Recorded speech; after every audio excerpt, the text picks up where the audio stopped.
students, Amitav sir here. In the previous video, you have studied about achievements of economic planning. In this video, we will study about failures of economic planning.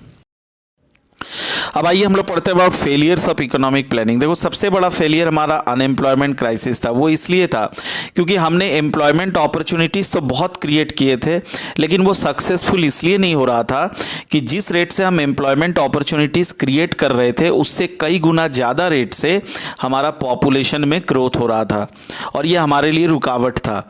और अभी आप अपने screen में देख सकते हो कि 2016 में एक सर्वे के अनुसार 17.7 मिलियन लोग हमारे यहां अनएम्प्लॉयड है।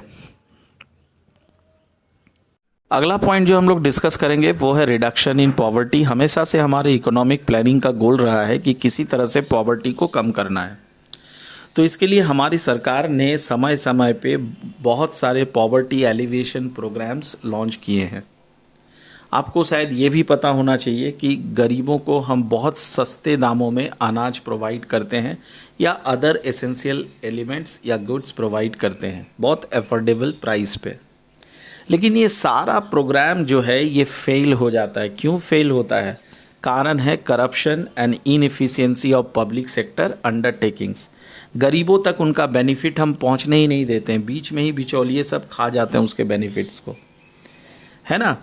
और देखिए, एक आंकड़ा मैंने आपको दिया है। 1973-74 में हमारे यहाँ 55% लोग गरीब थे, 93-94 में 36% लोग गरीब थे, एंड 2011-12 में ये आंकड़ा 21.9% पे आ गया।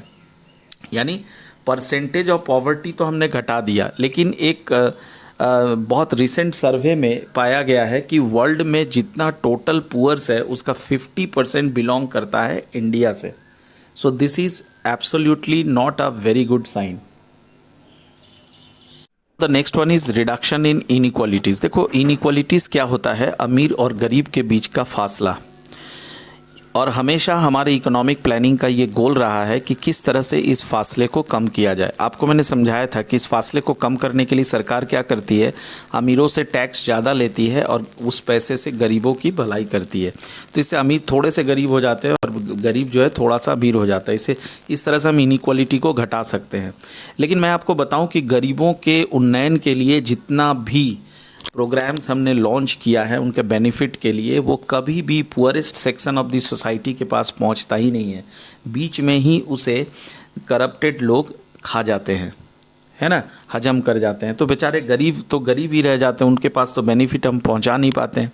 अगर हम इंडस्ट्रियल सेक्टर की बात करें तो इंडस्ट्रियल सेक्टर का कंट्रोल कुछ ही गिने चुने लोगों के हाथों में रहता है, और ये जो छोटे मोटे व्यापारी हैं, छोटे मोटे उद्योग करते हैं, इनका उसमें कोई दबदबा, इनका कुछ चलती रहता ही नहीं है उसमें, है ना। तो इससे क्या होता है, हमारा जो इकोनॉमिकल और सोशल जो गैप है ये और ज़्यादा बढ़ जाता है, और इसे हम कहते हैं social and economical inequality.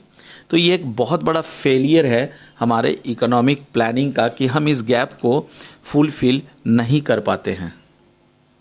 Fourth point है हाई रेट ऑफ इन्फ्लेशन। इसका मतलब है कमोडिटीज का प्राइस लेवल बढ़ जाना और लोगों का परचेजिंग पावर कम हो जाना, और रेट ऑफ इन्फ्लेशन कॉन्स्टेंटली बढ़ता गया।